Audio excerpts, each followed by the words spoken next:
Hello everyone. Today we will be finding the coefficient of viscosity of a given liquid using the concept of terminal velocity. We have learned to find the coefficient of viscosity of a given liquid using Poisson's law.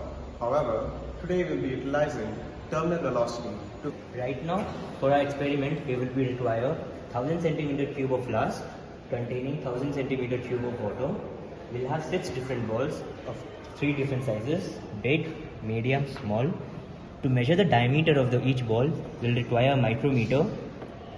We have a string, nylon string with a magnet attached to it to bring out the balls from the flask. And coming over here, we have a meter in which we would be measuring the weight of the metal ball.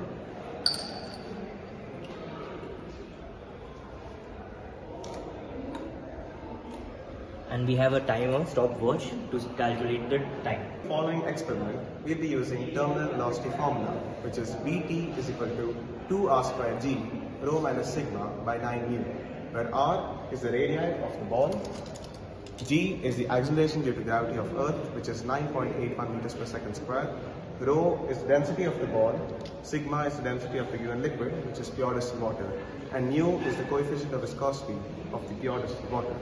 On top of this, we are applying a small correction, which is called as Landenberg correction, which arises due to the large diameter of the circular cylindrical flask. Hence, this formula goes as mu terminal velocity is equal to Vt times 1 plus 2.4 small r by capital R, where small r is the radii of the ball, the capital R is the radii of the cylindrical flask. We have the measuring flask of 1000 centimeter cube.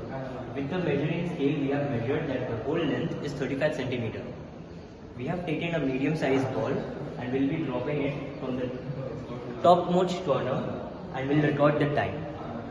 3, 2, 1, go.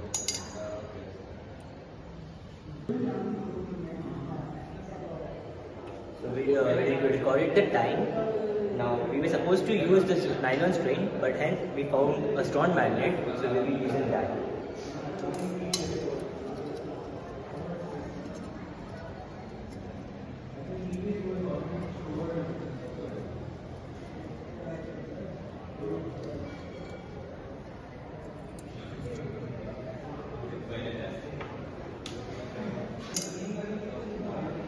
We'll use the same medium ball and we'll drop it 3 times to get a more accurate reading. We have 35 centimeter and with that stopwatch, we calculate the time it took to cover this 35 centimeter, hence determining the velocity. We'll do this 3 times to get an average velocity, which will be put in the formula. We have the radius of the ball, we have the density, we'll measure the density with the formula of 4 by 3 pi r cube. We have the density of liquid, we have gravity.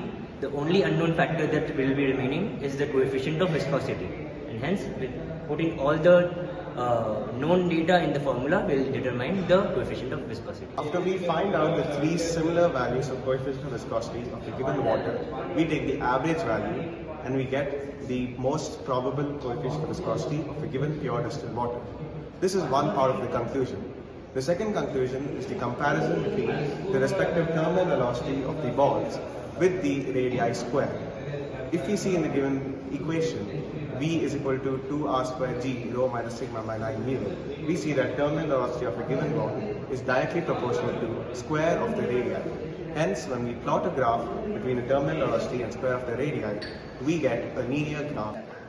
Our experiment is better than the Poisson's law because we don't need expensive instruments such as Oxford's YouTube. All our requirements are very basic, like a metal ball, tube, stopwatch. We can easily determine the coefficient of viscosity with this minimal resources. In Ostwald's viscosimeter experiment, we'll require a lot of processes of heating and cooling the apparatus so as to find out the coefficient of viscosity. Whereas here, we require very minimal setup and just a few ball bearings in order to find out the coefficient of viscosity.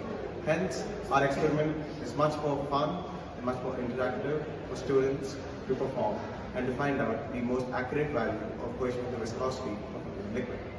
Thank you.